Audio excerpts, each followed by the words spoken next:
পৃথিবীকে সবুজায়ন করে তুলতে ও পরিবেশকে বাঁচাতে দাওয়াত ইসলামী ইন্ডিয়ার উদ্যোগে সারা দেশের পাশাপাশি রবিবার হরিশ্চন্দ্রপুরে পালন করা হলো বৃক্ষরোপণ কর্মসূচি। এদিন হরিশ্চন্দ্রপুর গ্রামীণ হাসপাতাল ও হরিশ্চন্দ্রপুর থানা চত্বরে বৃক্ষরোপণ করা হয়। দাওয়াত ইসলামীর এক সদস্য শেখ আমিরুল হোসেন বলেন, 1 জুলাই থেকে 10 জুলাই পর্যন্ত সারা দেশে 10 লক্ষ গাছ লাগানোর টার্গেট নিয়েছে দাওয়াত ইসলামী ইন্ডিয়া। এদিন হরিশ্চন্দ্রপুর গ্রামীণ হাসপাতাল ও হরিশ্চন্দ্রপুর থানা চত্বরে ইউক্যালিপটাস ও আম গাছ রোপণ করা হলো। এছাড়াও হরিশ্চন্দ্রপুরের জনবহুল এলাকায় প্রায় শতাধিক বৃক্ষরোপণ করা হয়। এদিনের এই কর্মসূচিতে উপস্থিত ছিলেন দাওয়াত ইসলামী ইন্ডিয়ার পশ্চিম বর্ধমানের জেলা সভাপতি আব্দুল কাদির ও সদস্য শেখ জামিউল হক সহ অন্যান্যরা। হরিশ্চন্দ্রপুর গ্রামীণ হাসপাতালের চিকিৎসক ও হরিশ্চন্দ্রপুর থানার পুলিশ এই কর্মসূচিতে অংশগ্রহণ করেন।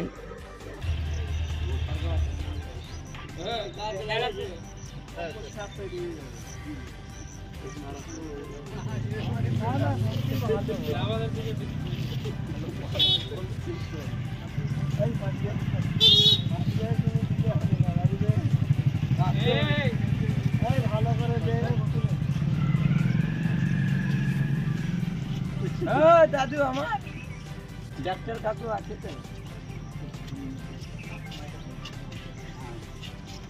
রক্ষা করার আমার যেটা প্রধান টার্গেট মনে হয়, যেটা আমাদের পশ্চিমবঙ্গ গভর্নমেন্ট সরকার নিয়েছে না, যে প্রত্যেকটা ডেলিভারি হওয়ার পরে যখন একটা বাচ্চা ভূমিষ্ঠ হচ্ছে তখন যাতে একটা গাছও ভূমিষ্ঠ যদি করা যেতে পারে, তাহলে আমার মনে হয় পৃথিবীতে সবচেয়ে বেশি গাছ উৎপাদন হবে। কিন্তু সেটা যখন আমরা এগাচ্ছি এই পথে, হয়তো হসপিটাল বা আমাদের গভর্নমেন্ট চত্বর থেকে বা আমরাও কিছুটা এগোলেও সবাই যতদিন না এগিয়ে আসবো বা সবাই যতদিন সচেতন না হবো, ততদিন গাছ রোপণ করার পরেও সেই রোপণে কোনো ফল লাভ হবে না। অতএব আমাদের প্রধান কর্তব্য হচ্ছে যে গাছ তো লাগাতেই হবে, তারপরে সেটাকে যত্ন করতে হবে। যত্ন না করার অভাবেই দেশ থেকে অর্ধেকটা সম্পদ চলে যাচ্ছে আমাদের। এই বার্তাটা গ্রামগঞ্জের মধ্যে কি করে ছড়িয়ে দেওয়া যায়?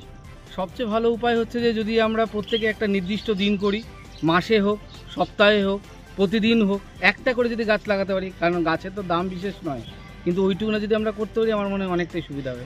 স্যার, বিভিন্ন জায়গায় দেখা যাচ্ছে যে রাস্তার ধারে গাছগুলো কেটে ফেলেছে, এখন গাছ লাগানো হয়নি, তাহলে এখানে সরকারি একটা গাফিলতি মনে হচ্ছে না? সে তো অবশ্যই। আমার তো মনে হয় যে গাছকে না কাটার আগে যদি একটা গাছ কাটা হয়, আমার মনে হয় অন্তত 5টা গাছ নতুন লাগানো হোক। কারণ 5টা গাছের মধ্যে 5টা হবে এটা কোনো কনফার্মেশন নেই, কিন্তু একটা গাছ যাকে উঠাচ্ছি সেটা কিন্তু 100% কনফার্মেশন নষ্ট হবেই। অতএব 5টা গাছ যদি লাগায় অন্তত 2টো তো হবে। যদি আমরা এই প্ল্যানিংয়ে চলি, আমার মনে হয় দেশ থেকে গাছের উৎপাদনটা আরও বাড়বে। গাছ লাগানো পরিবেশ প্রকল্প এটা খুব ভালো, কারণ একটা গাছ একটা জীবন, এক।